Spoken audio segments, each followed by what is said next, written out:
अपरिग्रह जैनों का अर्थशास्त्र। जैन धर्म में अपरिग्रह का अर्थ सांसारिक वस्तुओं जैसे धन, संपत्ति, सगे संबंधी के प्रति आसक्ति या मोह न रखना है। संस्कृत में अपरिग्रह का अर्थ है निसंकोच, लोभहीनता या लालच न करना।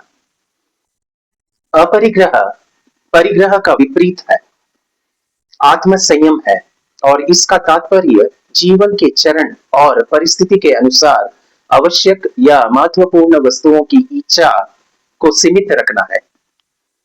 समय के उतार चढ़ाव के कारण जैन धर्म भी प्रभावित होता रहा है, किंतु तीर्थंकरों की यह विशेषता रही है कि उन्होंने कभी भी धर्म के मूल सिद्धांतों तथा शुद्ध आचरण के साथ समझौता नहीं किया।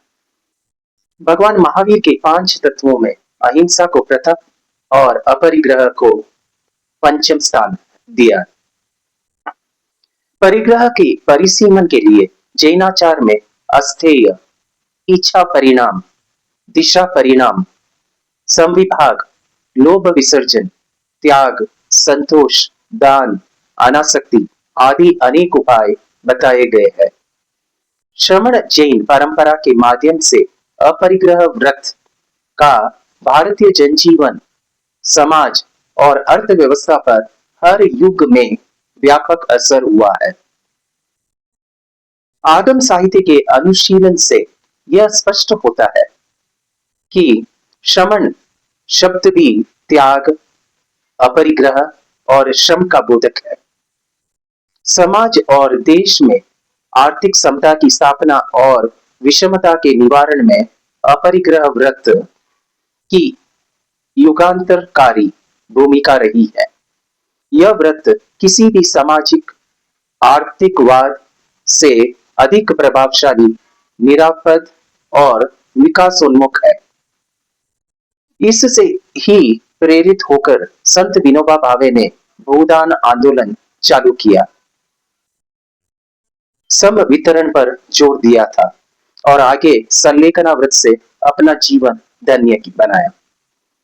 उपासक दशांग सूत्र में इस व्रत का नाम इच्छा परिणाम व्रत है, जो अत्यंत अर्थपूर्ण है। परिग्रह निरंतर उद्यमशील रहने की प्रेरणा देता है। वह उत्पादन और अर्जन को बाधित नहीं करता है। अपरिग्रह व्रत की 4 शर्तें हैं: स्वावलंबन, श्रमशीलता, अहिंसा और कार्यकुशलता, जो अखंड भारत राष्ट्र के विकास में चारों शर्तें सहयोगी बनी है। अपरिग्रह सामाजिक सौंदर्य, आर्थिक समता और राष्ट्रीय विकास का हेतु है। वह मानव के भीतर बाहर की दरिद्रता मिटाता है और समाज की दरिद्रता का निवारण भी करता है। इसी प्रकार भगवान महावीर के अपरिग्रहवादी चिंतन की 5 फलश्रुतियां हैं: इच्छाओं का नियमन, समाज उपयोगी साधनों के स्वामित्व का विसर्जन, शोषण मुक्त समाज की स्थापना और निष्काम बुद्धि से अपने साधनों का जनहित में संविभाग और आध्यात्मिक शुद्धि।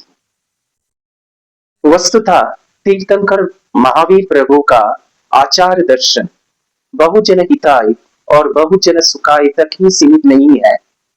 वह सर्वजन हिताय और सर्वजन सुखाय से भी आगे बढ़ता है, सर्व जीव हिताय और सर्व जीव सुखाय तक। जैन सिद्धांत पर आधारित अर्थव्यवस्था से सुखी परिवार, समतामय समाज, सामर्थ्य राष्ट्र और सुरक्षित दुनिया व विश्व शांति की सपना साकार किया जा सकता है।